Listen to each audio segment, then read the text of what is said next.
முன்னாடி ஷார்ட்ஸில் வந்து இந்த டைக்கின் போர்டு வந்து பார்த்திங்கன்னா ஃபேன் மோட்டர் வந்து ரன் ஆகாமல் இருந்தது, கம்ப்ரஸர் ஓடுது அப்படின்னு சொல்லியிருந்தேன் நான் பண்ணுங்களா.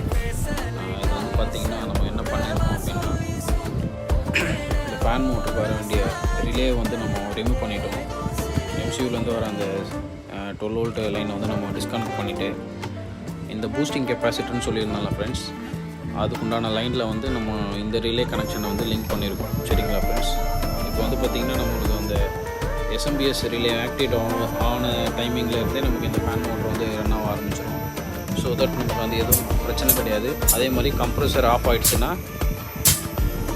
கொஞ்சம் நேரம் கழித்து அந்த பூஸ்டிங் ரிலே வந்து கட் ஆகும் ஃப்ரெண்ட்ஸ். அதே மாதிரி கம்ப்ரஸர் ஆன் ஆகிறதுக்கு ஒரு 1 மினிட் முன்னாடியே வந்து அந்த பூஸ்டிங் ரிலே ஆக்டிவேட் ஆகிடும். அந்த டைமில் இந்த ஃபேன் மோட்டருக்கு வந்து அந்த இதில் லைன் கொடுத்துருக்கோம். தேங்க்யூ ஃபார் வாட்சிங் லக்ஷன் பிசிபி சர்வீஸ்.